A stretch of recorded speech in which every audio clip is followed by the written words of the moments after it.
Hello student, good morning all of you. Welcome to VK Educational Classes. I am Vikram Kumar Gautam. बेटा कि अब तक हम क्लास 10 में चैप्टर नंबर 2 में sexual reproduction in flowering plants में हमने लास्ट पॉइंट पे चल रहे हैं। अब तक अगर रिकॉल करें तो हम इस चैप्टर्स में जो दूसरा चैप्टर था आपका बड़ा ही इंटरेस्टेड चैप्टर था बेटा, और थोड़ा सा लेंदी टाइप का लगा होगा, लेकिन हमने कहा कि थोड़ा सा इंटरेस्ट लेंगे तो हमको क्लियर इमेजिन होगा, हमने पूरी जानकारी पा ली होगी कि किस तरह से जो सेक्सुअल रिप्रोडक्शन होता है वो पौधे किस तरह से करते हैं। तो हम बहुत ज़्यादा अपनी टाइम को वेस्ट ना करते हुए बेटा आज हमारा सबसे लास्ट लेक्चर होगा, और इसके बाद हम इस चैप्टर को क्लियर कर लेंगे या फिनिश करेंगे बेटा। इस पे हम ढेर सारे आपको क्वेश्चंस दे देंगे।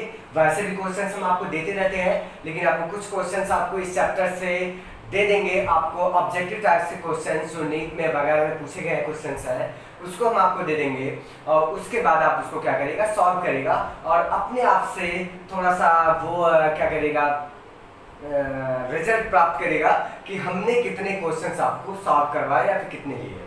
तो आप पहले से प्रिपेयर रहिए बेटा, तैयार रहिएगा, और मुझे आशा है कि आप पढ़ते होंगे घर पे, बिल्कुल तैयारी करते होंगे और अच्छी तरह से आपको क्या होगा, क्लियर समझ में आता होगा। ठीक है, तो हम क्या करते हैं, अपने लास्ट लेक्चर्स पे चलते हैं। लेक्चर नंबर 19 में चलने से पहले हम रिकॉल कर लें अपने सारे व्यू में, देख लें कि हमने क्या क्या पढ़ा हुआ है। ठीक है, फिर आज का हम क्लियर कर लेते हैं कि आज की क्या है। आज थोड़ा सा थ्योरेटिकल टाइप है, 2 टर्मिनोलॉजी है, उसको हम जान लेंगे और हमारा चैप्टर्स क्लियर हो जाएगा। तो पहला जो हम स्टडी किया था, हमने शुरुआती चैप्टर्स में हमने देखा था, तो हमने क्लास 11 की भी वहाँ पे देखा हुआ था। जैसे हमने मॉर्फोलॉजी या फ्लावर की बात करी थी, तो फ्लावर की मॉर्फोलॉजी के बारे में डिटेल में हमने देखा कि फ्लावर का मॉर्फोलॉजी क्या होती है, थैलमस क्या होता है, पेडिस्टल क्या होती है। थैलमस से 4 रिंग पाई जाती थी, वो 4 रिंग मॉडिफाइड होकर आपको किसका निर्माण करती थी, जैसे कैलिक्स बनता था, करोला बनता था, एंड्रोसियम बनता था और गैनोसियम बनता था। ठीक है, हमने calyx, Corolla and androecium, gynoecium के बारे में डिटेल में स्टडी की कि आपको androecium is the male reproductive parts of flower and the gynoecium is the female reproductive part of the flower. हमने ये सारे आपको डिस्कस किए हुए, डिटेल में देखे। फिर उसके बाद हमने देखा कि आपको क्या कहते हैं, एंड्रोसियम के अंदर आपको स्टैमेन जो यूनिट होती है उसकी, उसमें एंथर पाया जाता है, और एंथर में आपको पॉलन ग्रेन्स का निर्माण होता था, उसमें मियोसिस होती थी जिसके दौरान पॉलन ग्रेन्स बनते थे। फिर हमने फीमेल रिप्रोडक्टिव ऑर्गन को देखा था बेटा। फीमेल रिप्रोडक्टिव ऑर्गन में आपको क्या होती है, आपको एक पार्ट को हम पिस्टिल कहते थे। पिस्टिल जो होती थी, स्टिग्मा होता था, स्टाइल होती थी, ओवरी होती थी। ओवरी में आपको क्या पाए जाते थे, ओव्यूल्स पाए जाते थे। ओव्यूल के अंदर आपको डेवलपमेंट होता था, आपको क्या, फीमेल गैमेटोफाइट या फिर कहते थे क्या, एम्ब्रियोसाइट कहते थे। क्लियर हुआ, याद होगा, सारे रिकॉल करते हैं, बिल्कुल क्लियर हो जाए। फिर हमने क्या देखा कि उसके बाद हम देखते हैं कि हमने दूसरे इवेंट्स पे गए कि उसका पॉलिनेशन कैसा होता है, पॉलिनेशन का मेथड क्या होता है, कैसा मीडियम होता है, उसके एजेंट्स क्या होते थे, वो सारे डिस्कस हमने किए कि आपको पॉलिनेशन किस टाइप का होता है, किस टाइप्स का होता है। हमने देखा क्रॉस पॉलिनेशन और क्या होता है, सेल्फ पॉलिनेशन देखा। एनसीईआरटी का भी हमने देखा एग्जैक्टली आपको ऑटोगैमी क्या होती है, जीनोगैमी क्या होता है, और आपको क्या कहते हैं कि आपको गाइटेनोगैमी के बारे में देखा। ठीक है, फिर उसके बाद हमने क्या हुआ, फर्टिलाइजेशन देखा, डबल फर्टिलाइजेशन देखा, कैसे फ्यूजन होता है, डबल फर्टिलाइजेशन के दौरान इंडोस्पर्म कैसे बनता है। फिर उसके बाद एम्ब्रियो का, तो हमने इंडोस्पर्म का डेवलपमेंट भी देखा हुआ था जो एम्ब्रियो को नरिशमेंट प्रोवाइड करता है। फिर उसके बाद हमने इंडोस्पर्म देखा बेटा, आपको एम्ब्रियोसाइट देखा, जायगोट जो बना था, जायगोट के अंदर आपको क्या होता है, एम्ब्रियो का डेवलपमेंट होता था। जायगोट कैसे भाग लेता है, किस तरह से एम्ब्रियो का फॉर्मेशन करता है, ये सारे डिटेल हमने क्या होगा इस चैप्टर्स में देखे। फिर हमारा लास्ट पॉइंट था, हमने बाद में आपको देखा कि एम्ब्रियो ओवल्स मॉडिफाइड हो जाता है, आपको क्या बनाता था, सीड का फॉर्मेशन कर जाता, और जो ओवरी होती थी वो किसका फॉर्मेशन करती थी, फ्रूट का। क्लियर हो। फिर उसके बाद हमने आपको रिकॉल करें तो हमने क्या देखा हुआ था बेटा, आपको जो पिछले लेक्चर्स में हमने क्लियर किया हुआ है, जस्ट अभी लेक्चर जो 18th वाला क्लियर हुआ, तो उसमें हमने सीड के बारे में आपको डिस्कस किया हुआ था। ठीक है, सीड आपको क्या होता है, नॉन इंडोस्पर्मिक सीड कैसा होता है, इंडोस्पर्मिक सीड कैसा होता है, उसके कुछ एग्जाम्पल्स आपको हमने दे रखे हुए थे, वो सारे हमने क्लियर किए हुए हैं।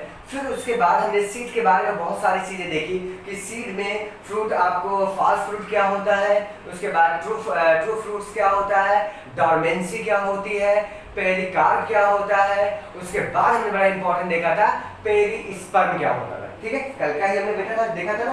तो हम आपको बड़ा इंपॉर्टेंट कुछ क्वेश्चंस आपको हर तरह के दे देते हैं। तो पहला पॉइंट आप लिख दीजिएगा कि पेरिस्पर्म क्या होता है। पेरिस्पर्म ध्यान रखिएगा, पेरिस्पर्म क्या होता है, पेरिस्पर्म किसे कहते हैं, पेरिस्पर्म क्या कहते हैं। फिर उसके बाद हमको आपको बताना होगा क्या बेटा, आपको सिंपल से लिख भेजना होगा पेरिकार्प क्या होता है। पेरिकार्प और पेरिस्पर्म में क्या डिफरेंसेस है वो आपको क्लियर करने होंगे। पेरिकार्प, पेरिकार्प को भी बताना होगा आपको। पेरिस्पर्म क्या होता है, पेरिकार्प क्या होता है, इन दोनों में डिफरेंस भी आप एक डिफरेंस लिख भेजिएगा आपको कमेंट बॉक्स में। नेक्स्ट आपको होगा, आपको बताना होगा बेटा फॉल्स फ्रूट क्या होता है, फॉल्स फ्रूट क्या है, और आपको एक और लिख भेजना है ट्रू फ्रूट क्या होता है, ट्रू फ्रूट। और इसके एग्जांपल्स भी आपको लिख देंगे, कौन सा फॉल्स फ्रूट है, कौन सा ट्रू फ्रूट है। क्लियर हुआ। तो आज के लेक्चर्स के स्टार्ट करने से पहले आपका ये क्वेश्चन था, ठीक है। और आशा करता हूँ कि हर बार की तरह इस बार भी आपको आंसर सही आएगा। कुछ आंसर गलत होते हैं, मुझे उसकी वो नहीं होती है बेटा की, लेकिन खुशी होती है कि आप कुछ क्वेश्चन पे कमेंट करते हैं या फिर उसको करते हैं, आप पढ़ते हैं। कुछ बच्चे हैं जो अभी तक एक्टिव रहे हुए हैं, लेकिन आशा भी करता हूँ कि जिन्होंने अब तक थोड़ा सा उस कैटेगरी का ले रहे होंगे, ज़्यादा वो माइंड नहीं रखते होंगे, तो बेटा आपसे यही रिक्वेस्ट करता हूँ कि मेरा काम है पढ़ाना आपको। आपकी जितनी इन्फॉर्मेशन होती है मैं आपको दे देता हूँ। मेरे पास जितनी इन्फॉर्मेशन है, जितनी स्टडी करके मैं आता हूँ उतना देता हूँ, ताकि आपको नीट हो चाहे वो एम्स हो। ये तो नहीं कह सकता कि जितमर और एम्स और जितमर के लिए मैं दे रहा हूँ, लेकिन हाँ आपको ये कह सकता हूँ बेटा कि नीट के लिए आपको इतना पर्याप्त है। यदि आप इतनी स्टडी कर लेते हैं बेटा, लेक्चर ध्यान सुनते हैं, कवर करते हैं पूरे चैप्टर्स को, तो आपको नीट में 360 में से आपको 360 तो नहीं लेकिन 350 के ऊपर नंबर्स आपको आ सकते हैं। और मेरी आशा कि आपको 100% कर सकते हो उसमें से, ठीक है। लेकिन आपके ऊपर है कि आप कितना एफर्ट कर रहे हैं, ठीक है। एक कहावत मैंने सुना है, किसी मेरे एक सर हैं, बड़े रिस्पेक्ट करता हूँ उन सर से, बहुत सारी नॉलेज हमने उनसे ली हुई है। तो उन्होंने एक मेथड बताया था, एक दाड़ा को मारते हैं बेटा कि वो मुझे बड़ा पसंद आता है। कभी कभी जी जलाने से जिंदगी रोशन हो जाती है। तो इसलिए अगर आपको ये सुझाव देना चाहता हूँ कि यदि आप इस समय थोड़ा सा कंफर्टेबल में नहीं जोन में जाना चाहते हो, थोड़ा कंफर्टेबल जोन को छोड़कर स्ट्रेस कंडीशन में आइए, तो उसके बाद वाली जो आपकी लाइफ होगी बेटा वो बड़ी ब्यूटीफुल होगी, वो बड़ी इंटरेस्टिंग होगी। आपकी लाइफ क्या होगी, बड़ी पावरफुल होगी। आपको यकीन आया कि हमने वो कहावत जो हमने अभी लिखी कि सच में अगर उस दिन हमने इतना एफर्ट नहीं किया होता तो हम आज सुटेबल कंडीशन में नहीं होते। यदि इस टाइम आपको सुटेबल कंडीशन खोजने लगेंगे बेटा, तो आगे वाली कंडीशन आपको बड़ी स्ट्रेस कंडीशन देखने को मिल सकती है। तो आशा करता हूँ कि आप मेहनत करेंगे और अपने लाइफ में कुछ न कुछ करके दिखाएंगे बेटा। तो यदि आप बायोलॉजी पढ़ रहे हो, बायोलॉजी कमांड रखते हो बेटा, मुझ पर विश्वास रखते हो, तो आप एग्जैक्टली लेक्चर सुनते रहो। हम सारी चीज़ें आपको प्रोवाइड करते रहेंगे और आप सिर्फ मेहनत करते रहिए। कुछ बुक्स रख लीजिए और आपको गया। और एकेडमी का जो इंटर वाले बच्चे पढ़ रहे हो, वो एग्जैक्टली मैं एक लेक्चरर हूँ बेटा, एक प्राइवेट लेक्चरर हूँ, मैं गवर्नमेंट एम्प्लॉयमेंट नहीं हूँ, मैं प्राइवेट लेक्चरर हूँ, एक एकेडमिक स्कूल में पढ़ाता हूँ। तो उस लेवल पे आपको बनाता हूँ बेटा, ताकि मेरे स्टूडेंट भी आपको सुन लें और आप जो सब्सक्राइबर हैं मेरे चैनल्स को जो सब्सक्राइब करके देख रहे होंगे उनको भी बेनिफिट मिल जाए, ठीक है। तो आप चाहे जहाँ भी रहे, किसी भी स्टेट के रहो, कहीं भी रहो, आपकी एनसीईआरटी को बुक को ही इसीलिए मैं कवर करता हूँ 100%, कि आपको वो सारी नॉलेज इंफॉर्मेशन मिल जाए, आपको एनसीईआरटी बिल्कुल आसान लगे। जो एनसीईआरटी खोलने के बाद आपको थोड़ा सा समझ में नहीं आता है, थोड़ा सा माइंड आपको लगता है कि बहुत कुछ लिखा हुआ समझ में आया, तो वो पढ़ने के बाद, लेक्चर सुनने के बाद मेरा बेटा आप एक बार पढ़ लीजिए, आपको सारी जो आपको दुविधाएं हैं वो सारी आपको सॉल्व हो जाएंगी, सारे क्वेश्चन सॉल्व हो जाएंगे। एनसीईआरटी के जितने क्वेश्चन रहेंगे वो सॉल्व करवा के मैं आपको दे दूंगा बेटा, तो मेहनत करिए, ठीक है। तो आज का क्वेश्चन आपका ये रहा और हम क्या करते हैं बेटा, स्टार्ट करते हैं अपने टॉपिक पे। तो कल हमने आपको बताया था किसके बारे में, सीड के बारे में। क्लियर हुआ? तो कल हमने सीड के बारे में बताया था और कल हमने कहाँ से छोड़ा था बेटा? फॉल्स फ्रूट से और क्या कहते हैं ट्रू फ्रूट से। आज का जो टॉपिक है वो आपको हमने कहा था पार्थिनोकार्पी। पार्थिनोकार्पी के बारे में बता रहे हैं आपको, वो क्या होती है वो आपको स्टडी करना है। पार्थिनो, ध्यान रखिएगा बेटा, पार्थिनोकार्पी। ठीक, पार्थिनोकार्पी क्या होती है? तो ये ध्यान रखिएगा कि पार्थिनोकार्पी जैसे जनरली क्या होता है बेटा कि हम जानते हैं कि maximum most of the angiospermic plants में क्या होता है कि सेक्सुअल रिप्रोडक्शन का जो रिजल्ट होता था वो क्या होता था? सीड होता था, सीड का बनना। ठीक है, सीड बनता था। सीड किसके अंदर बनता था? फ्रूट के अंदर बनता था। यही हमने देखा था कि सीड किसके अंदर बनता है? आपको फ्रूट के अंदर बनता है। लेकिन कभी कभी क्या होता है, नेचुरली अगर देखा जाए तो हमने कुछ स्पीसीज में विदाउट फर्टिलाइजेशन के क्या होते हैं? आपका फॉर्मेशन होता है किसका? फ्रूट का। और विदाउट सीड के, अर्थात जब फर्टिलाइजेशन नहीं होगा तो बेटा उसमें सीड का फॉर्मेशन नहीं होगा। तो कुछ फ्रूट हमको देखने को मिलते हैं उनमें जनरली क्या होता है कि सीड का फॉर्मेशन नहीं होता है। विदाउट फर्टिलाइजेशन के ही क्या होता है? फ्रूट का फॉर्मेशन हो जाता है। ऐसी प्रोसेस को हम कहते हैं क्या? पार्थिनोकार्पी कहते हैं। क्या कहते हैं? पार्थिनोकार्पी कहा जाता है। तो हम एनसीईआरटी में लिखा हुआ बेटा पार्थिनोकार्पी के बारे में देख लेते हैं एक बार, उसकी लैंग्वेज क्या है। देखिए आपको देखा, although in the most of the species fruit are the result of fertilisation, there are a few species which fruit develop without fertilisation, such fruit are called parthenocarpic fruit. बड़ा इंटरेस्टिंग लिखा हुआ है। कह रहा क्या है कि हम जानते हैं कि मोस्ट ऑफ द जो स्पीसीज होती है एंजियोस्पर्म की, उनमें क्या होता है? Fruit is the result of the fertilisation. Fertilisation का रिजल्ट होता है जो फ्रूट होता है। फर्टिलाइजेशन हुआ होगा, हमने पिछले लेक्चर्स में सारे कंटिन्यूअस किए हुए हैं, उसको रिकॉल भी हमने एक बार कर लिया हुआ है। तो वो क्या होता है? फर्टिलाइजेशन का रिजल्ट होता है फ्रूट का फॉर्मेशन। लेकिन फ्यू स्पीसीज में एंजियोस्पर्म के जो आपको फ्रूट का फॉर्मेशन होता है विदाउट फर्टिलाइजेशन, विदाउट फर्टिलाइजेशन के फ्रूट का फॉर्मेशन हो जाता है। ऐसी कंडीशन को, ऐसे फ्रूट को हम क्या कहते हैं? जो बिना फर्टिलाइजेशन के बने होते हैं, उन ऐसे फ्रूट को हम कहते हैं पार्थिनोकार्पिक फ्रूट कहा जाता है। क्या कहते हैं उसको बेटा? Parthenocarpic fruit. ठीक, पार्थिनोकार्पिक फ्रूट। और ऐसी प्रोसेस को हम क्या कहते हैं? पार्थिनोकार्पी कहते हैं। तो ध्यान है, दोनों वर्ड आपको है पार्थिनोकार्पी समझ में आ गई होगी बिल्कुल।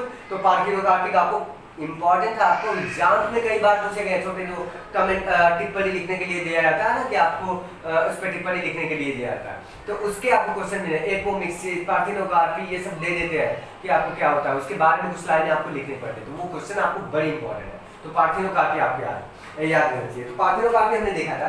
अब इसमें ध्यान रखिएगा, ये पार्थिनोकार्पी कैसे होता है? फ्रूट में सम स्पीसीज में कैसे हो जाता है? जनरली क्या होता है आपको देखने को मिलेगा, आप हाई लेवल में बेटा आपने देखा होगा कहाँ पे, यदि आपको कहा कभी आप क्या कहते हैं रेस्टोरेंट में गए होंगे या होटल्स वगैरह में गए होंगे, सिटी वगैरह में जो वहाँ पे आपने देखा होगा होटल्स में कि आपको डिनर के बाद या फिर भोजन के बाद, खाने के बाद जब फ्रूट आपको अवेलेबल कराया जाता है, कुछ फ्रूट आपको देते हैं अलग से खाना खाने के बाद। जैसे आपको हो गया पपाया, ठीक है, जैसे आपको हो गया पपाया, तो उसमें आपने देखा होगा कि उसमें बिल्कुल सीड होता ही नहीं, उसमें सीड का फॉर्मेशन होता नहीं, वो फ्रूट बिल्कुल बना होता है।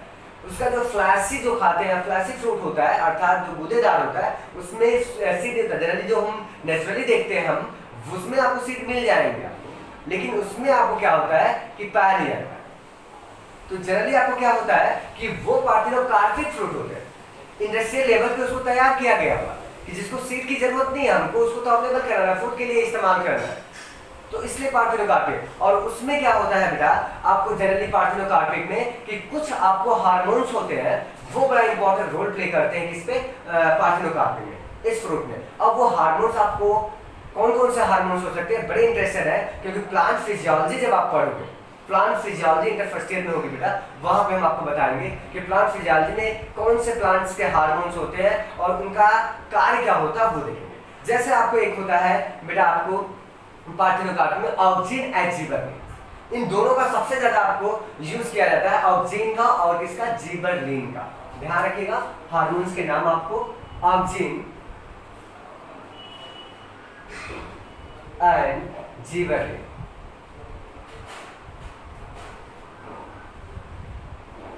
ऑक्सिन एंड जिबरेलिन क्या होते हैं? इस hormones play the important role in parthenocarpic fruit. Parthenocarpic fruit में क्या होता है? ये बड़ा इंपॉर्टेंट रोल प्ले करते हैं। तो पार्थेनोकार्पिक फ्रूट को हमने बताया आपको कि जनरली आपको जैसे पपाया में देख लिया, पपीते में देख लिया बेटा, और कुछ आपको स्पीसीज उसके मिल जाएंगे, आपको उसको देख लो, बनाना को देख लो, बनाना में देखो सीड नहीं मिलता है, जो मार्केट में बनाना आपको अवेलेबल होता है बेटा उसमें सीड की मात्रा होती ही नहीं, सीड रहता ही नहीं।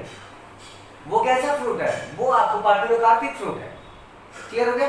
तो उसके बाद मैंने बहुत सारे फ्रूट देखते रहते हैं, तो उसमें आपको इस तरह के आपको होता है, और उस फ्रूट में आपको सीडलेस होते हैं, अर्थात ग्रोथ हार्मोन्स क्या होते हैं? इंपॉर्टेंट रोल करते हैं। तो कह सकते हो कि ग्रोथ हार्मोन्स आपको क्या होते हैं? इंपॉर्टेंट रोल प्ले करते हैं। ये ग्रोथ में इंफॉर्मेशन होता है, लेकिन सीड का फॉर्मेशन नहीं होता। तो ये रहा आपको पार्थेनोकार्पिक। अब बड़ी इंपॉर्टेंट दिया हुआ है, कुछ हिस्ट्री आपको लिखी हुई एनसीईआरटी में। ये क्लियर हो गया ना पार्थेनोकार्पिक? अब कुछ हिस्ट्री आपको थोड़ा सा एनसीईआरटी में सीड के लेवल पे और सारे उसके डिस्पर्सल वगैरह पे आपको लिख चुका हुआ है, और बड़ा इंपॉर्टेंट लिखा हुआ है। ऐसा नहीं कि वो थ्योरी जो लिखा हुआ है वो आपको इंटरेस्टेड नहीं है, बहुत मोस्ट ऑफ द क्वेश्चन उससे बनते हैं, वो सारे क्वेश्चन हम आपको बताएंगे, दे देंगे आपको। तो पहला आपको देखिएगा कि सीड आपको क्या होता है, लिखा हुआ several advantage to angiosperm and firstly seeds reproductive process such as pollination and fertilisation are independent of water. Seed formation are more dependent. Also seed have better adaptive strategy for dispersal to new habitat and help the। उसको देखते हैं क्या ना क्या चाहता है अपनी language में, बिल्कुल थ्योरेटिकल है, एक एक वर्ड मेरा ध्यान से सुनिएगा, तब जाके आपको क्लियर होगा बेटा, और वो सारे क्वेश्चंस आपको बन जाएंगे। उसमें क्या हुआ कि जनरली आप कह सकते हो कि सीड का फॉर्मेशन होता क्या सीड बिना सीड के, जो हमने अभी अभी बताया कि ये पार्थेनोकार्पिक वाले फ्रूट नहीं बन सकते, सीड का बनना क्यों इंपॉर्टेंट था, या फिर सीड की इंपॉर्टेंस क्यों थी? तो आपको जस्ट क्या होता है, प्रीवियस लेक्चर्स में हमने देखा था डॉर्मेंसी, है ना? डॉर्मेंसी को हमने ये बता रखा हुआ था कि सीड क्या होता है। जनरली हमने देखा कि जब सेक्सुअल रिप्रोडक्शन होता है फ्लावरिंग प्लांट्स में, तो आपको सीड का जनरली फॉर्मेशन होता है, फर्टिलाइजेशन होगा, उसमें फ्रूट बनेगा, सीड भी बनेगा। लेकिन जो सीड होता है वो आपको मोस्ट एडवांटेज होता है वो प्लांट्स के लिए, और प्लांट्स का एडवांटेज होगा सीड का बनना। जब सीड का डिस्पर्सल होता है बेटा, तो वो आपको एडवर्स कंडीशन को क्या करता है, सहन कर सकता है।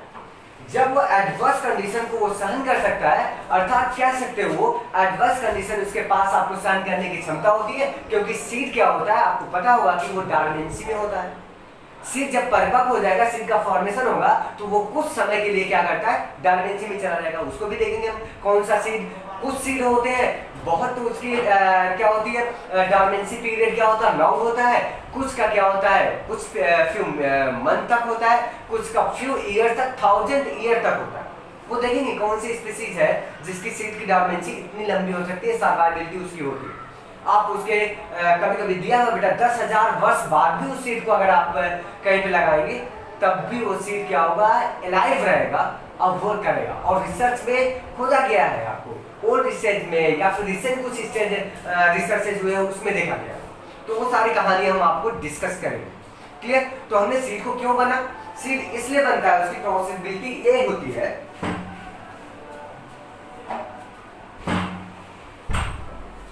सीड इसलिए इंपॉर्टेंस होती है कि सीड का डिस्पर्सल होता है बेटा।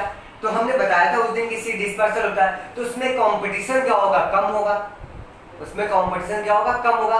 सीड ग्लैंड करेगा, दूसरी जगह पे जाएगा, उसको फीड की एबिलिटी ज्यादा मिलेगी। यदि उसका डिस्पर्सल नहीं होता है, सोचो कि सीड लगता और तुरंत गिर जाता, डॉर्मेंसी नहीं थी, तुरंत उसमें से अंकुरन लगने लगता, तो क्या कंडीशन आपको गुजरती कि उसके आसपास एक पौधा लगा हुआ है, उसी तरह के पौधे ढेर सारे लग जाते, तो इनमें कंपटीशन बढ़ जाता, फूड की सर्वाइवलिटी बढ़ जाती, कुछ को सनलाइट मिलती, घने हो जाते, कुछ को सनलाइट नहीं मिलती, फूड नहीं मिल पाता, अवेलेबिलिटी में न्यूट्रिशन उसके वाटर क्या कहते हैं जमीन से नहीं मिल पाता। तो इसलिए क्या होता है, वो डॉर्मेंसी अवस्था में रहता है और उसका सीड का डिस्पर्सल कहीं दूर दूर तक होता है, ताकि वो अलग अलग क्या हो जगहों पे पहुंचे, वो सर्वाइवलिटी उसकी बन जाए। इसीलिए अर्थ पे मोस्ट ऑफ द डोमिनेंट जो आपको प्लांट्स है वो है एंजियोस्पर्मी, अर्थात फ्लावरिंग प्लांट्स है। हर जगह पे देखोगे बेटा आपको सबसे ज्यादा संख्या में आपको क्या मिलेंगे, एडवांटेज उनके पास होता है, किसका, फ्लावरिंग प्लांट्स के पास। फ्लावरिंग प्लांट जो होते हैं वो बड़े एडवांटेज है क्योंकि उसके पास सीड बन रही है। सीड को एडवर्स कंडीशन सहन करने की, अडॉप्ट करने की क्षमता है, वो अडॉप्ट करने के लिए इन्वॉल्व होते हैं, कैसी भी कंडीशन हो उसके अडॉप्ट कर। जैसे उसका एडवर्स कंडीशन समाप्त होगा, फेवरेबल कंडीशन आएगा तो बेटा वो सीड क्या करेगा, जर्मिनेट कर जाएगा। ठीक है, तो वो कंडीशन हमने देखने को मिला, तो वो आपको क्या होता है, जर्मिनेट करता है। अब क्या होता है, अलग अलग एरिया में हमने वही बताया कि उनमें क्या होता है बेटा, उसकी हैबिटेट चेंज हो जाती है, उसकी स्पीसीज भी धीरे धीरे आपको वैरी कर लेती है, वेरिएशन आता है, और अलग अलग एरिया में क्या होते हैं, आपको अलग अलग स्पीसीज का क्या होता है, ओरिजिन भी हो जाती है सीड का, क्योंकि सेक्सुअल रिप्रोडक्शन हो रहा है। तो सेक्सुअल रिप्रोडक्शन में पहले बताया कि वेरिएशन आता है, कंटीन्यूअस वेरिएशन आता रहेगा, फाइनली क्या होगा, दूसरी जगह पे और भी जगहों पे उसी पौधे से आपको क्या होता है, कई वर्षों के बाद, 100 या फिर आपको क्या 1000 ईयर्स के बाद, या फिर आपको करोड़ों वर्षों के बाद बेटा आपको क्या होता है, एक नई प्रजाति का फॉर्मेशन भी होता है, नई स्पीसीज का ऑर्डरिंग होती है। तो ये डिस्पर्सल सीड का इंपॉर्टेंट है, या फ्लावरिंग प्लांट्स का ये एडाप्टेशन बड़ा इंटरेस्टेड है, उसका ये एडवांटेज है। ठीक है, तो जिसलिए आपको सीड का फॉर्मेशन होता है। अब क्या होता है कि हम जानते हैं कि बेटा कि सीड जो होते हैं वो अपने अंदर क्या होता है, रिजर्व फूड रखते हैं। रिजर्व फूड को हमने देखा, एंडोस्पर्म भी हो सकता है, एंडोस्पर्मिक सीड होता है, उसके पास कॉटिलीडन भी बन जाते हैं, वो आपको एम्ब्रियो को क्या बनाते रहते हैं, फूड देते रहते हैं। तो उनकी वजह से क्या होता है, उनकी वजह से जैसे जैसे सेक्सुअल रिप्रोडक्शन के दौरान वो गुजरते रहते हैं बेटा, सेक्सुअल रिप्रोडक्शन उनमें होता रहता है। सीड हमने बताया, seed is the result of sexual reproduction. Sexual reproduction का बड़ा इंपॉर्टेंट कैरेक्टर है सीड का फॉर्मेशन। तो जितनी बार सेक्सुअल रिप्रोडक्शन होगा, तो हमने सेल साइकिल वगैरह पढ़ेंगे, उसमें देखा होगा इंटर फर्स्ट ईयर में। तो उसमें क्या होता है कि बेटा मियोसिस होती है, मियोसिस के दौरान आपको रिकॉम्बिनेंट बनता है, रिकॉम्बिनेंट डीएनए बनता है, उससे आपको डिजायरेबल कैरेक्टर्स आपको क्या होते हैं, इन्वॉल्व होता है। तो अलग अलग एरिया में अलग अलग आपको क्या होते हैं, स्पीशीज का फॉर्मेशन होता है, उसके लिए भी आपको एडवांटेज है इसका, सीड का। क्लियर बा? फिर लास्ट लाइन में हम देखते हैं एनसीईआरटी में क्या करना चाहती है, वो क्या कहते हैं। तो देखिए लिखा हुआ कि seed is the basic of our agriculture, dehydration and dormancy matures is the mature and cultural storage seed of which is the cavity. अब आपको देखिए क्या कह रहा है कि यदि कहा जाए कि सीड जो होता है वो हमारे एग्रीकल्चर के लिए बड़ा इंपॉर्टेंट है, क्योंकि बेटा किसानों को, यदि आपको सपोज दैट करो कि यदि किसानों को वो मार्केट में जा रहे हैं क्रॉप लगाने के लिए, उनको यदि पत्तियां दे दी जाए कि सर आप ये पत्ती ले लीजिए, ये स्टेम थोड़ी सी काट के दे दिया जाए, ये ले लीजिए, आप इसको लगा लीजिए, तो वो कहेंगे इस पत्तियों को हम कैसे कल्टीवेट करें, एग्रीकल्चर में कैसे उपयोग करें, तो भी बड़ी प्रॉब्लम क्रिएट होगी, जिसकी वजह से सीड आपको बड़ा इंपॉर्टेंट होता है। तो सीड बड़े इंपॉर्टेंट होते हैं रोल प्ले कर। कल्टीवेशन भी आते हैं, गेहूं का सीड हुआ, राइस का हुआ, किसी का हम क्या लगाते हैं कल्टीवेशन में, सीड को तो ही लगाते हैं। और सीड इसीलिए तो वो क्या होता है कि डॉर्मेंसी अवस्था में रहता है, वो डॉर्मेंसी अवस्था में रहता है। जैसे भी हम उसको लगाते हैं, उसके बाद हम उसके सीजनल लगाते हैं, कि जैसे आपको हमने उस दिन बताया था कि आपको यदि गेहूं का क्रॉप है, उसको यदि आपको गर्मी के महीने में लगा दोगे तो बेटा वो जर्मिनेट नहीं कर पाए, कितना भी उसको कंडीशन देते रहे। हाँ, कुछ लेबोरेटरी में तैयार किए जाते हैं बेटा, लेकिन उसके कंडीशन आपको उसके अनुकूल परिस्थितियां होती हैं, या फिर उनको प्रोवाइड किया जाता है हम लोगों के द्वारा, मैन के द्वारा, ह्यूमन बीइंग के द्वारा प्रोवाइड किया जाता है। लेबोरेटरी में तक वो ग्रो करते हैं, जर्मिनेट करते हैं। तो उसी तरह से सीड का होना बड़ा एग्रीकल्चर में बड़ा इंपॉर्टेंट रोल प्ले करता है। जब भी हम किसी चीज को लगाते हैं तो क्या लगाते हैं, सीड को लगाते हैं। ठीक है, तो seed is the best important है बहुत फॉर द एग्रीकल्चर, और डिहाइड्रेशन जाता है। और यदि आपको देखो बड़ा इंपॉर्टेंट दिया कि इमेजिन अगर agriculture in the absence of seed और in presence of seed which the germinate state away soon after formation of the can not be stored. कि यदि कहा जाए कि सीड आपको क्या होगा कि सीड न बने, और यदि सीड बनता भी है तो उसको हम कैसे स्टोर करते हैं, तो हमने बताया कि वो डॉर्मेंसी अवस्था में रहता है, जो आपको सबसे इंपॉर्टेंस ही मिल जाती है कि हम उसको क्या करते हैं, स्टोर करके रख सकते हैं। देखें आपको आलू को स्टोर रूम में भेज दिए जाते हैं, कुछ राइस स्टोर रूम में रखे जाते हैं, वीट के आपको सीड रखे जाते हैं, मेनी मोर सो ऑन, बहुत सारे सीड को हम क्या करते हैं वहां पर रखते हैं। फिर उसके बाद हम लाके वहां से बेटा आपको स्टोर रूम से फिर हम क्या करते हैं, उसका कल्टीवेशन करते हैं, एग्रीकल्चर में पार्टिसिपेट करते हैं, यूज करते हैं उसका, जो आपको फार्मर होते हैं। क्लियर? तो इसके व्यू से पॉइंट ऑफ व्यू से सीड क्या होता है, बड़ा इंपॉर्टेंट होता है, रोल प्ले करता है सीड का। अगली पॉइंट क्या था, अब देखा how long to the seed remains alive after they are dispersed. बड़ी इंटरेस्टेड पॉइंट लिखी है, ये ध्यान, एनसीईआरटी पढ़ना जरूर है। आज वो पूरी कहानी पढ़ लेना, आपको भी मजा आएगा, जिस तरह से मुझे भी इंटरेस्ट मिलता है। मुझे सच कहूँ तो आपको बहुत सारे कहोगे बीच बीच में आप लास्ट लेक्चर थोड़ा सा बीच में बात कर लेते हैं बेटा, हमने कहा ना समझ लो कि मेरा क्लास चल रहा है, कंटिन्यूअस हम बात नहीं रहे, बोरिंग नहीं लगेगा आपको। एक्चुअली क्या था बेटा, मेरा भी बहुत ज़्यादा इंटरेस्ट इस पे नहीं था बायोलॉजी का जब मैं इंटर में पढ़ रहा था, लेकिन धीरे धीरे जब मैं बीएससी में गया बेटा, बीएससी और मेरा एमएससी हुआ, मुझे इतने इंटरेस्ट लग गए कि कभी भी इसके अलावा भी बुकों को पढ़ने का इंटरेस्ट नहीं बनता था। कभी कभी मेरा एक बीएड भी हुआ, उसके अगेंस्ट भी मुझे हिंदी पढ़नी पड़ती है बेटा, और भी कुछ मैथ्स वगैरह लगाने पड़ते, तो मेरा थोड़ा सा बोरिंग टाइप का लगता है कि यार मैं ये क्या लगा रहा हूँ, इंटरेस्ट नहीं बनता। लेकिन बायोलॉजी जो आती है, जैसे ही कोई कहता है पढ़ने, तो मुझे लगता है कि बहुत सारी पढ़ रहा हूँ मैं बायोलॉजी, जितना पढ़ रहा हूँ मुझे, क्योंकि मुझे बड़ा इंटरेस्ट है बायोलॉजी। और शायद आप भी को कहता हूँ कि आप इंटरेस्ट लेंगे तो बड़ी इंटरेस्ट, इमेजिन करो कि हम लाइफ के बारे में देख रहे हैं जो हमारे इर्द गिर्द में सारे प्रेजेंट है। ये पौधे कैसे, कभी सोचा हुआ था आपने? इससे पहले आप सपोज करो अपने आप से, इससे पहले आपने कभी सोचा हुआ था कि पौधों में फ्लावर लगते हैं, क्यों लगते हैं, फ्रूट कैसा होता है, किस टाइप का होता है, हमने खा लिया पता नहीं कैसे होता है, सीड क्या है, सीड में भरा क्या है, ये कॉटिलिडन क्या था, उसमें एम्ब्रियो कैसे आया था, वो एम्ब्रियो कैसे बना था, कैसे मियोसिस से पॉलन ग्रेन बना था, किस तरह की आपको प्रोसेस होती थी पढ़ी। लेकिन इस चैप्टर को आज खत्म कर रहे हैं हम, तो आपको बड़ा इंटरेस्ट आया होगा कि हमने सारी चीजें वो जानकारी पा गए जो हमको अब तक नहीं जानकारी मिली, तो बड़ा इंटरेस्टेड है, थोड़ा सा मन लगा के पढ़ेंगे तो और आनंद आएगा। और भी आगे के जितने भी चैप्टर होंगे ना, इससे भी बड़े इंटरेस्टेड होंगे, और भी सारे चैप्टर बायोलॉजी के बड़े इंटरेस्टेड। आप अपने आप में हर चैप्टर एक इमेजिन ड्रीम है कि हम देख रहे हैं, इस तरह से हमारे सामने आ रहा हुआ, हकीकत में लग रहा है, तो वो देखेंगे। तो आगे हम कि पूछ रहे हैं, एनसीईआरटी में कह रहा है कि यदि आपको कहा जाए कि जो सीड होता है डॉर्मेंसी में रहता है, सीड डिस्पर्सल होने के बाद वो कितने, how many times long alive, वो कितने टाइम्स तक आपको क्या होता है, एलिव रहता है, मतलब जिंदा रहता है। तो ध्यान रखिएगा, हमने कहा कुछ स्पीसीज होती है, फ्यू स्पीसीज जो होते हैं बेटा, वैरायटी के ऊपर वेरियस क्या होती है, उनकी डायमेंसी होती है या फिर एलिव रहने की क्षमता होती है, सर्वाइबिलिटी रहती है। कुछ स्पीसीज के जो सीड्स होते हैं वो बेटा आपको क्या होता है, सेवरल मंथ्स तक रहते हैं, या फिर फ्यू मंथ्स तक रहते हैं। कुछ के रहते हैं क्या, सेवरल मंथ तक रहते हैं, कई महीनों तक रह सकते हैं, और कुछ के आप क्या कहते हैं, आपको कई ईयर्स तक रह सकते हैं, फ्यू ईयर्स तक या फिर सेवरल ईयर्स तक रह सकते हैं। 1000 हमने नाम लिया था ना बिना, 1000 ईयर्स तक वो एलिव रह सकते हैं। जैसे आपको एनसीईआरटी में देखते हो, एनसीईआरटी में क्या लिखा हुआ है, वो आपको जनरली कह रहा है, देखो लिखा था कि this period again vary greatly. In a few species, seed loss validity within a few months, and seed of the large number of species last for several years, and some seed are remained alive for hundreds of years, kei years. These are several records of very old valuable seeds. The oldest is that lupin and lupinus articus. ये ध्यान के बड़े interest point होता है कि कुछ species हमने जो लिखा हुआ कि कहा कि बेटा फ्यू मंथ्स तक होते हैं, कुछ सेवरल ईयर्स तक होते हैं, कुछ तो 1000 ईयर्स तक क्या होते हैं, उनकी डॉर्मेंसी बनी रहती है, एबिलिटी बनी रहती है, वो डेड नहीं करते हैं, उनका क्या होता है, एम्ब्रियो आपको क्या होता है, डेड नहीं करता, वो एलिव रहता है।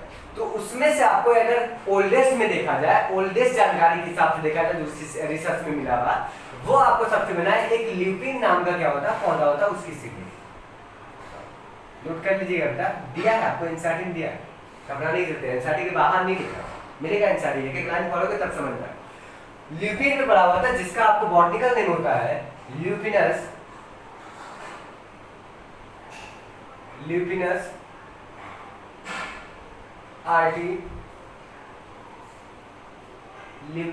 आर्टिकस। ये आपको पौधा है, इसका सीड जो होता है, ध्यान सुनिएगा, ल्यूपिनस आर्टिकस का जो सीड का पौधा होता है, और ये मिला था बेटा आपको आर्कटिक टुंड्रा में मिला था। कहां पे मिला था, एनसीईआरटी में लिखा हुआ है आर्कटिक टुंड्रा में मिला था। आर्कटिक टुंड्रा क्या होता है, जो पहाड़ी वाले बेटा आर्कटिक एक एरिया होती है जहाँ पहाड़ी वाले क्षेत्र होते हैं, टुंड्रा मतलब पहाड़ियों वाले क्षेत्र में, वहां पे ये मिला हुआ था। और देखा गया कि इसकी सर्वाइवबिलिटी कितनी थी, तो देखा गया बेटा ओल्डेस्ट में इसकी सर्वाइवबिलिटी जो थी वो 10 इयर्स ऑफ डॉर्मेंसी इसकी। And luminous articles seeds of luminous articles is survivability या डॉर्मेंसी फॉर 1000 ही कह रहे हैं, 1000 दिया हुआ है, सॉरी मैंने बोला 10,000 ईयर्स होती है, 10,000 ईयर्स, इतने ईयर्स डॉर्मेंसी इसकी होती है। बड़ा इंटरेस्टिंग मिला ना? हाँ, ये ध्यान रखिएगा। कुछ का कहना है, कुछ लेबोरेटरीज का कहना है कि ये क्लियरली आपको ओल्ड स्टडी है बेटा, उसमें लिखा भी है कि कुछ का कहना है कि जो उससे कार्बन मेथड से जो किया गया था, उसकी सीड मिला था उसका, तो देखा गया उसकी एज नापी गई तो पता चला कि ये सीड बहुत 10,000 वर्ष का पुराना है। और उसको ग्रो करवाया गया तो बेटा तब भी वो क्या था, एलिव था, वो ग्रो कर गया, जर्मिनेट कर गया। तो उससे अंदाजा लगा, लेकिन कुछ लेबोरेटरी का कहना है कि नहीं, इतना पुराना नहीं था, वो कुछ ही पुराना था या फिर इतने। लेकिन हमको क्या याद रखना, एनसीईआरटी की लाइन याद रखना, क्योंकि नीट में वो नहीं पूछेगा क्या कोई कह रहा है, नीट में वही पूछेगा जो एनसीईआरटी में लिखा हुआ है, ठीक है। तो आंसर हमको वही देना है, क्लियर। तो इतने ईयर्स आपको क्या होता है, आपको एलिव रहता है इसका सीड। एंड अगर रिसेंट रिकॉल करा जाए तो आपको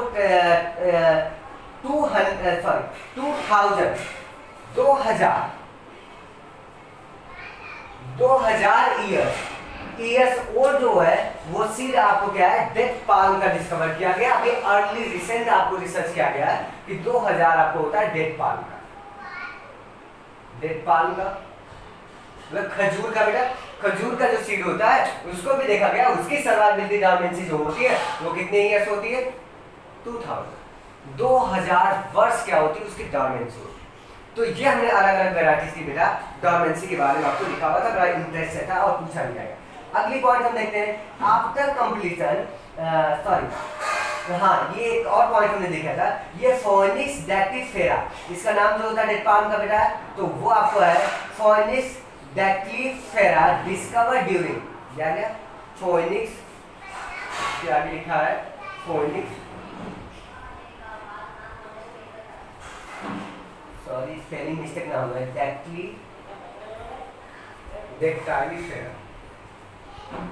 डेक्टाइलिफेरा,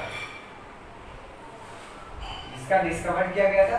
और कहाँ किया गया था, किस प्लेस से, तो वो नाम है आपको याद रखिएगा, वो प्लेस था किंग हॉर्स से। आपको प्लेस से क्या होता था, आपको इस डेड सी के, डेड सी है उसके नियर पाया जाता है। आपको कौन सा पाया जाता है, आपको प्लेस कौन सा प्लेस था बेटा, तो आपका है किंग हॉर्स,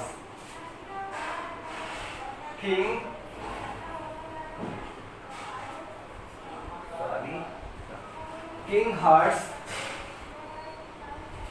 प्लेस, ये प्लेस का नाम है किंग हॉर्स प्लेस था। और कहां पे नियर, किसके नियर पाया जाता था बेटा, वो डेड सी है उसी के नियरेस्ट पाया जाता है, डेड सी के, डेड सी के पास एक पैलेस मिलता है, किंग हर्ट्स पाया जाता है, जहां पे फोनिक्स डैक्टिफेरा का डिस्कवरी की गई थी। और उसकी जो डॉर्मेंसी सीड की कितनी थी, आपको 2000 वर्ष थी। क्लियर हो गया। तो ये हमने आपको सीड का जो वेरिएबिलिटी जो डॉर्मेंसी थी उसके बारे में हमने डिस्कस कर लिया। अगली पॉइंट हम करते हैं स्टार्टिंग के, अगली पॉइंट हम डिस्कस करते हैं कि after completion a break amount of sexual reproduction of flowering plants it would be not attempt to the comprehends and immersive reproduction capacity of such flowering plants of the asking flowering, या फिर how many eggs are present in the embryo site. वो लिखा हुआ है बेटा, कह रहा है कि यदि आपको सेक्सुअल रिप्रोडक्शन के दौरान देखा जाए तो आपको कितने सीड्स, कुछ पौधों में, कुछ फ्लावरिंग प्लांट्स में हमने देखा हुआ, कुछ फ्रूट्स के अंदर आपको बहुत सारे आपको क्या होते हैं, सीड मिलते हैं, कुछ में एक ही सीड मिलता है, ठीक है। कुछ में आपको क्या होते हैं बेटा, आपको क्या होता है, वो फ्रूट की जो एबिलिटी होती है उसमें यही पूछ रहा है कि कितने ओव्यूल मिलते हैं, कितने ओव्यूल्स पाए जाते हैं, ये सारे आपको डिस्कसिंग उसके एनसीईआरटी में लिखा हुआ है। तो वही आपको देखना है कि उसके अंदर कितने एम्ब्रियोसाइट मिलते हैं और वो कैसे आपको होते हैं। तो उसको हम क्या करेंगे बेटा, डिस्क्राइब करेंगे, आपको डिस्कस करेंगे की कैटेगरीज को कि हमने क्या हुआ है कि कुछ स्पीसीज एनसीईआरटी में पूछा गया है, आपको पढ़िएगा तो समझ में आएगा। तो कुछ स्पीसीज हमको क्या होती है, कुछ स्पीसीज जो होती हैं फ्लावर एंजियोस्पर्म की, उसमें आपको क्या होते हैं थाउजेंड्स नंबर में टीनी स्पोर आपको क्या होते हैं पाए जाते हैं, उसमें टीनी आपको सीड्स पाए जाते हैं, सॉरी सीड्स पाए जाते हैं बहुत सारे ढेर पर। और साथ हमने आपको बताया था कि ओव्यूल्स ही कन्वर्ट होता है किसमें से, तो ओव्यूल्स की भी आपको क्या होते हैं कंडीशन ज्यादा मिलेगी। वो एम्ब्रियो साइट पे डिपेंड करता है कि कितने एम्ब्रियो साइट उसमें पाए जाते होंगे, ठीक है। जनरली हमने यही देखा कि एक ओव्यूल में एक एम्ब्रियो साइट होता है, पर्सनली होता है, तो जितने ओव्यूल पाए जाएंगे उतने ही एम्ब्रियो साइट होंगे और उतने सीड का फॉर्मेशन होगा। क्लियर हो? तो ये रहा उसके नंबर्स पे आपको क्लियर करते हैं। तो इसमें कुछ स्पीसीज के हम आपको लिख देते हैं, जैसे लार्ज नंबर आप सीज पढ़ जैसे ऑर्किड फ्रूट होता है, ऑर्किड्स का जो फ्रूट होता है उसमें आपको ढेर सारे ऑर्किड्स का फ्रूट होता है, उसमें आपको क्या होता है बेटा, आपको एनसीईआरटी में साफ-साफ लिखा होगा, उसमें आपको ढेर सारे नंबर्स में आपको क्या होता है थाउजेंड्स नंबर में आपको सीड्स पाए जाते हैं,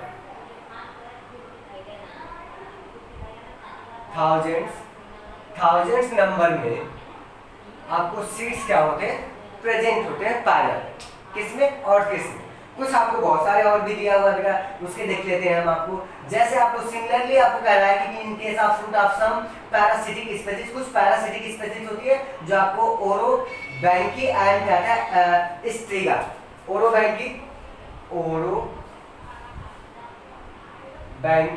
एंड स्ट्रिगा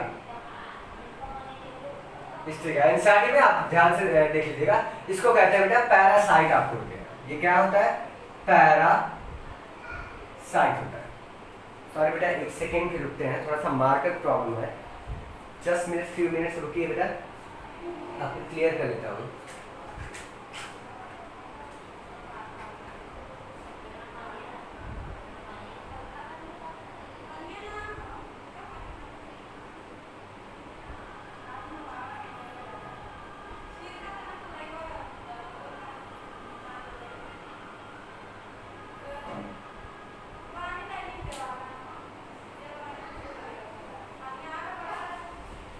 सॉरी बेटा थोड़ा सा मार्कर में वो स्लाइड खत्म हो गई, तो इसलिए मैंने देखा यहाँ पे व्हाइट बोर्ड पे, तो आपको क्लियर हो सकता है दिखाने, तो इसलिए मैंने अब हो गया सही। आपको कंटिन्यू करते हैं। देखिए ऑर्किड्स में क्या होता है, ऑर्किड्स फ्रूट में थाउजेंड्स नंबर में आपको सीड मिलते हैं। उसके बाद आपको क्या होता है, कुछ हमने दिया हुआ पैरासिटिक कुछ प्लांट्स होते हैं, सीड्स होते हैं, वो आपको देखिए पैरासिटिक सीड्स होते हैं, जैसे ये है आपको क्या होता है ऑरोबैंकी एंड क्या होता है स्ट्रिगा में आपको क्या होते हैं, इसमें भी सिमिलर बिल्कुल इसी तरह से थाउजेंड सीड आपको क्या होते हैं प्रेजेंट होते हैं इस स्पीसीज में। और उसके बाद आपको क्या होता है, एक दिया हुआ है कि आपको दिया हुआ कि how you seen tiny seed of Ficus, क्या आपने, वो आपको एनसीईआरटी करेगी, क्या आपने फाइकस का टीनी स्पोर देखा है, तो आपको क्या करना है कि उसके बाद क्या how large in the tree of the Ficus develop from that tiny seeds, how many millions of seed does each Ficus tree produce, क्या वो कई मिलियंस आपको क्या होते हैं फाइकस का ट्री क्या होता है प्रोड्यूस करता है सीड को, ठीक है। तो बड़ा इंटरेस्टिंग आपको एनसीईआरटी में लिखा हुआ था। तो ये हमने आज का जो जनरली जो सीड के बारे में कुछ है इकोनॉमिक्स वेरिएशन प्रेडोमिनेंसी पे एग्रीकल्चरल पॉइंट पे एडवांटेज उसका क्या होता है वो सारे के सारे हमने डिस्कस किया। लास्ट वाली पॉइंट पर चलते हैं बेटा, आज क्योंकि लेक्चर बिल्कुल चैप्टर खत्म कर रहा है तो थोड़ा हम उसको क्लियर करेंगे। अगली पॉइंट चलते हैं, बड़ी इंटरेस्टिंग है लास्ट वाली एकदम लास्ट लेक्चर का लास्ट पॉइंट है वो एपोमिक्सिस एंड क्या होता है दिया हुआ पॉली एम्ब्रियन, ठीक है। ये पॉइंट पढ़ना आपको, एपोमिक्सिस एंड पॉली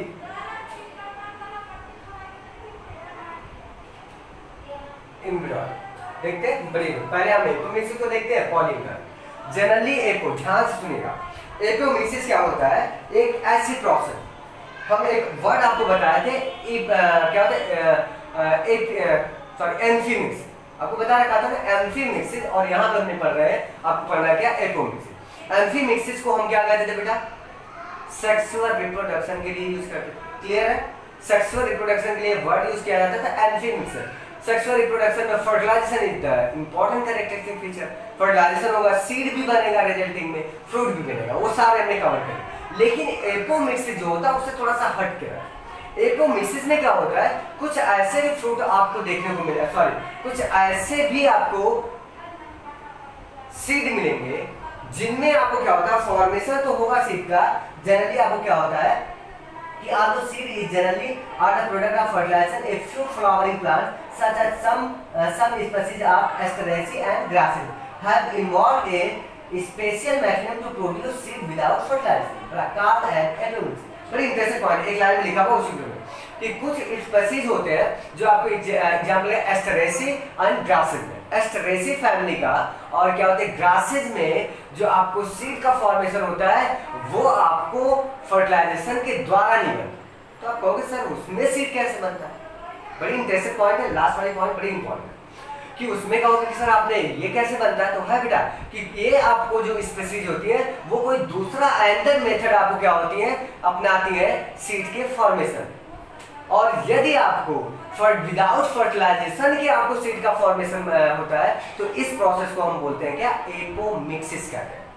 क्लियर हो गया ना एक लाइन में? एपोमिक्सिस मतलब वहां पे हमने अभी पढ़ा था पार्थिनोकार्पी के बारे में बताया था बेटा कि without fertilization seed formation, sorry without fertilization fruit formation is called as the parthenocarpy। लेकिन वहां पे थोड़ा सा है यहाँ पे डिफरेंट क्या कि without fertilisation seed formation, without fertilisation seed formation is called as apomixis. Clear है? एपोमिक्सिस पार्थिनोकार्पी में थोड़ा सा कंफ्यूजन मत होइएगा, क्लियर है बिल्कुल। सीड का फॉर्मेशन विदाउट फर्टिलाइजेशन के एपोमिक्सिस, और यदि आपको फ्रूट का फॉर्मेशन विदाउट फर्टिलाइजेशन के तो पार्थिनोकार्पी। ठीक, क्लियर हो गया? पार्थिनोकार्पी होती कुछ स्पीसीज इसमें होती है, वो स्पीसीज हमने लिखा एस्टरेसी फैमिली का बेटा, और कुछ ग्रासेस होती है उनमें क्या होता है, इनके होता है। अब इनमें कैसे होता है जनरली आपको क्या, what is the fruit produce without fertilisation का, कि यदि आपको सीड जो होगा कि विदाउट फर्टिलाइजेशन के बनता है तो वो क्या कहलाता है, तो एपोमिक्सिस कहलाता है, हमने देखा। तो वो कैसे बनता है तो ध्यान से सुनेगा। क्या होता है कि एक्चुअली एम्ब्रियो साइट के अंदर जब फर्टिलाइजेशन नहीं होता है, जनरली क्या होता है कि उसमें एम्ब्रियो के बनने से पहले एम्ब्रियो जब बनता है तो उसमें जो न्यूक्लियस होता है वो न्यूक्लियस क्या, सोमैटिक सेल होती है। न्यूक्लियस क्या होता है, 2n होता है ना बेटा, न्यूक्लियस, ध्यान रखिएगा। न्यूक्लियस में देखा था कि न्यूक्लियस जो होता है ये आपको क्या होता है, ये आपको पार्टिसिपेट कर जाता है, ये सोमैटिक सेल होती है, ये आपको एम्ब्रियोसाइट का फॉर्मेशन करती है। न्यूक्लियस से एम्ब्रियोसाइट का फॉर्मेशन हो जाता है, जनरली एम्ब्रियो का फॉर्मेशन होता है। तो इसमें क्या होगा, एम्ब्रियो तो बना और वो एम्ब्रियो क्या करेगा, सीड बना देगा, और लेकिन विदाउट फर्टिलाइजेशन। फर्टिलाइजेशन क्यों नहीं हुआ, क्योंकि न्यूक्लियस जो होता है वो बेटा क्या होता है, डिप्लॉयड होता है, 2n होता है। न्यूक्लियस क्या होता है, न्यूक्लियस की सेल जो होती है वो होती है 2n, डिप्लॉयड होता है। फर्टिलाइजेशन नहीं हो सकता इसमें, आपको फर्टिलाइजेशन होगा तो ये कैसे होगा, पॉसिबल नहीं है। तो इसलिए विदाउट फर्टिलाइजेशन के यही आपको न्यूक्लियस क्या होता है, एम्ब्रियो के भाग लेता है फॉर्मेशन में, एम्ब्रियो के भाग लेता है, जिस तरह से एपोमिक्सिस होता है। तो एम्ब्रियो का फॉर्मेशन हो गया। जब एम्ब्रियो का फॉर्मेशन होता है तो फर्टिलाइजेशन में उसको एपोमिक्सिस में तो साफ साफ लिखा हुआ है कि इस तरह से आपको क्या होगा, ये एम्ब्रियो आगे चल के आपको क्या बनाएगा बेटा, सीड बनाएगा, सीड का फॉर्मेशन करेंगे। क्लियर है? तो इस प्रोसेस को हम क्या कहेंगे, एपोमिक्सिस। तो लिखा हुआ क्या है एनसीईआरटी में, apomixis is a process of the asexual reproduction. Apomixis process जो होता है वो असेक्सुअल का होता है। कभी कभी स्पीशीज में होता है, जब ऐसी कंडीशन आ जाती है जो सेक्सुअल रिप्रोडक्शन कैपेबिलिटी नहीं होती है, तब वो क्या करता है, एपोमिक्सिस का मेथड अपना लेता है उसको, क्योंकि हमने बताया ना लाइफ को चलाने के लिए उसको क्या करना है, कोई ना कोई रास्ता अपनाना ही पड़ेगा। तो इसलिए वो अपना, जैसे हमने देखा था असेक्सुअल प्लांट कर रहे थे, वो उनको एडवर्स कंडीशन मिली, फेवरेबल कंडीशन नहीं मिली, तो उन्होंने अपनी लाइफ को कंटिन्यूअस करने के लिए सेक्सुअल रिप्रोडक्शन का मेथड अपना लिया।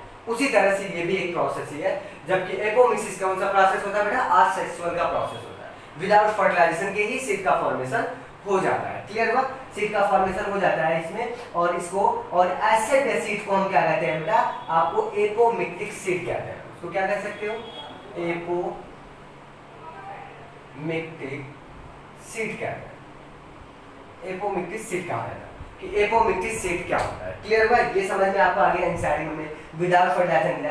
अब आपको पढ़ी दिया है कि इसमें आपको वही बताया था बेटा, the diploid egg cell form without reductional division diploid into the embryo and without fertiliser more often in many citrus and mango. ऐसा किसमें होता है बेटा? बहुत सारे आपको एग्जांपल हैं, वो आपको एग्जांपल्स आप देख सकते हो।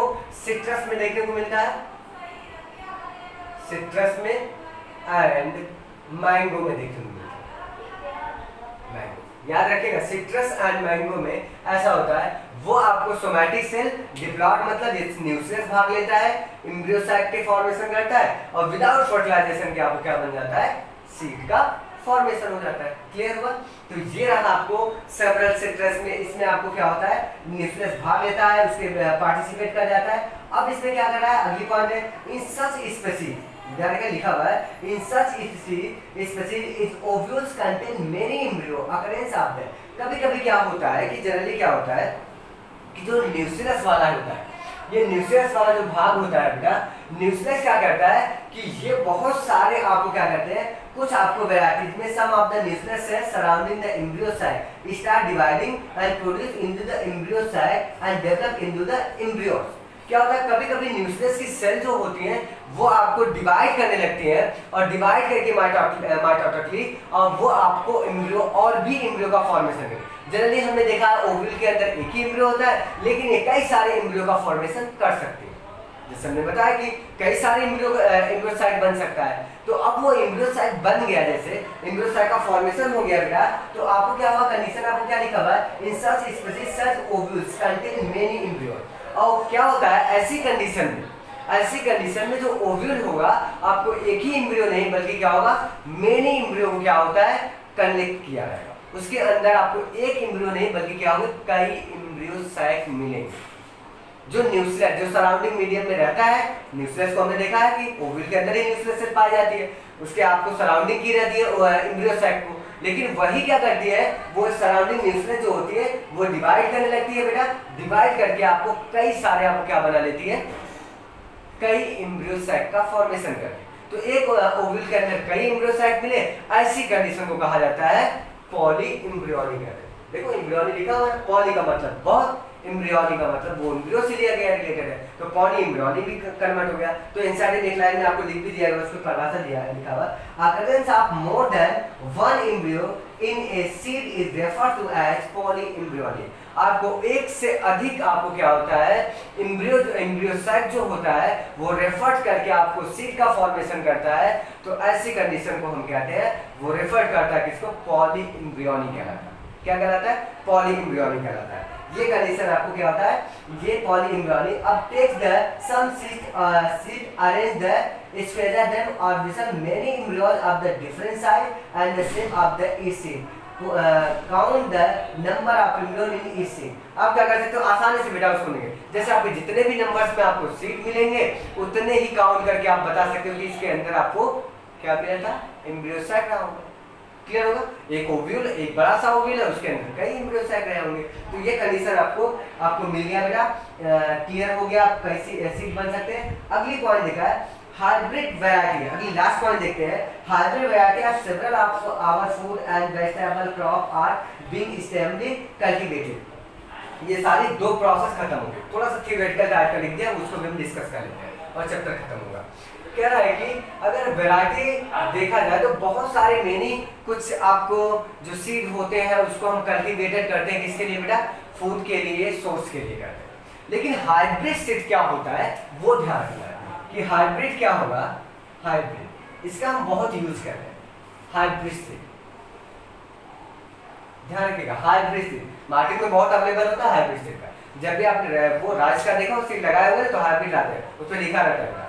तो इसमें क्या होगा कि हाइब्रिड सीड से क्या होता है बेटा? हम हाइब्रिड सीड को नई जनरेशन दे सकते हैं, उसमें वेरिएशन ला सकते हैं, जिसकी वजह से आपको अलग अलग क्या होते हैं किस्म की आपको क्या होती है वैरायटी मिल जाती है और उसमें फूड स्टोरेज ज्यादा हो सकता है। तो आर्टिफिशियल तरीके से भी किया जाता है, मैन मेड भी होता है। तो इसमें हाइब्रिड का एक फंडामेंटल है कि कल्टीवेशन में थोड़ा सा इसकी प्रॉबिलिटी होती है। प्रॉब्लम ये होती है हाइब्रिड सीड की कि जब हम क्या होता है प्रॉब्लम फार्मर्स को भी कि जब हम कल्टीवेटेड जो सीड होते हैं हाइब्रिड वाले जो होते हैं उसको यदि एक बार आके लगा दिया फार्मर ने, लगाने के बाद क्या होता है जब उसमें वो सीडलिंग होती है, उसके बाद प्लांट्स बनता है, फिर उसके बाद फ्रूट लगता है, उसका सीड लगता है, तो उसकी कंडीशन दौरान क्या होता है बेटा, उसकी अगली हम वैरायटी जो होगी, अगर हम उसी सीड को पुराने वाले को कल्टीवेट करेगा फार्मर, तो उसमें सेग्रीगेशन होने लगता है, और सेग्रीगेशन होके उसकी वीकनेस आने लगती है, उसकी वैरायटी बड़ी वीक पड़ने लगती है, जिसकी वजह से बड़ी प्रॉब्लम क्रिएट हो रही थी फार्मर को।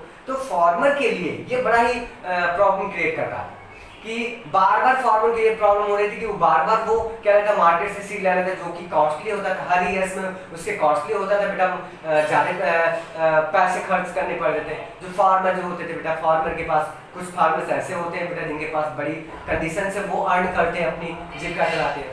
तो कंडीशन क्या हुआ, उसको ध्यान में रखते हुए तो उसको क्या किया गया कि अब ऐसी कंडीशन में एक तो मिक्टिक सीड बना दी कि आपको क्या किया गया कि उसको क्या किया गया कि एपोमिक्टिक सीड बनाने के फायदे क्या हुए,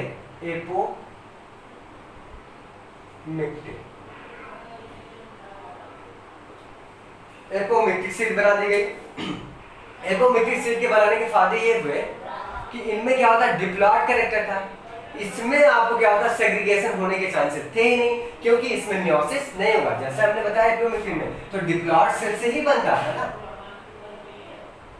इसमें डिप्लॉयड सेल से फॉर्मेशन होता था, पार्टिसिपेट करती थी। तो एपोमिक्सिस हमने देखा था, सीड का फॉर्मेशन हो गया, वही सीड को हम निकालते हैं, उससे अलग पौधा में, फिर वो सीड में जो आपको क्या होता है दोबारा अगली वैरायटी आएगी तो उसमें कोई भी सेग्रीगेशन नहीं होता है। सेग्रीगेशन हम पढ़ेंगे बेटा वो जेनेटिक्स में डिटेल में पढ़ेंगे सेग्रीगेशन, तो उसको समझ में आएगा कि उसमें रिकॉम्बिनेंट डीएनए आपको बनते रहेंगे, जिससे आपको नई नई वैरायटी आपको क्या होता है कि वो पौधा जो होगा वो वीकनेस नहीं होगी, और कई ईयर्स आफ्टर ईयर्स आपको क्या हो सकते हैं, हम एक ही सीड को ग्रो करवा के वही सीड को रख के फार्मर उसे पुराने वाले सीड को क्या करता है कल्टीवेट कर सकता है, ठीक है, उसका फसल क्या होगी, अच्छी ही होगी। लेकिन जब पहली वाली पुरानी वाली थी जो हाइब्रिड वाले सीड थे, उनमें ये रहता था कि हर ईयर में आफ्टर ईयर नई हाइब्रिड सीड को लाना पड़ता था, जिसके वजह से पैसे खर्च करने पड़ते थे उसको ज़्यादा, हर साल उसको आर्थिक प्रॉब्लम होती थी, जिसकी वजह से जब एपोमिक्टिक सीड आपको बना दिया गया बेटा, तो इसको फार्मर के लिए अवेलेबल कराया गया, जो इंडस्ट्रियल लेवल पे या फिर लेबोरेटरी लेवल पे आज भी आपको क्या होता है लेबोरेटरी में बहुत सारे तैयार किए जाते हैं फार्मर के लिए, जो एक बार उस सीड को बनाते हैं एपोमिक्टिक सीड जो बनता है उसको आपको एक बार कल्टीवेशन करते हैं तो उसको दूसरे ईयर्स भी आपको क्या होते हैं कल्टीवेशन करा सकते हैं, और उसकी क्या होगी, उसकी वैरायटी पे या फिर उसके अर्न पे या फिर उसके ग्रोथ पे क्या होता है कोई इफेक्ट ज़्यादा नहीं पड़ेगा बेटा, बिल्कुल उतना ही होगा, और भी ज़्यादा आपको कंडीशन होगी। तो क्लियर है, तो आज का लेक्चर यहाँ पे हम क्या करते हैं बेटा, आपको समाप्त करते हैं। आज हमारा अब जाके पूरा का पूरा चैप्टर्स आपको फिनिश किया, एक बार आप एनसीईआरटी को पूरा पढ़ दीजिएगा, पूरे चैप्टर्स को एक बार लाइनिंग में एक बार बैठिए, 1-2 घंटे आपको पढ़ दीजिए उसको पूरा, और उस देखिए कि उस चैप्टर्स हमने क्या क्या पढ़ा हुआ है और क्या क्या क्वेश्चन एनसीईआरटी के पीछे वाले वो सॉल्व कर डालें, ठीक है, और सारे क्वेश्चन जो दिए गए उसको भी ध्यान रखो कि वो सॉल्व हो जाएंगे, अगर आपको ध्यान से पढ़े होंगे तो आपको बिल्कुल सॉल्व हो जाएंगे क्वेश्चन, क्योंकि उसी चैप्टर्स का क्वेश्चन दिया था। तो बेटा आप मेहनत करते रहिए, हमको उम्मीद है कि आप हार्ड वर्क करते होंगे और बहुत आगे तक आप जाएंगे बेटा। और आज के लिए और कल अगर हम आपसे मिलेंगे एक नए लेक्चर्स के साथ, एक नए चैप्टर्स के साथ हम मिलेंगे, तब तक लिए हार्ड वर्क करते रहिए। God bless you, thank you.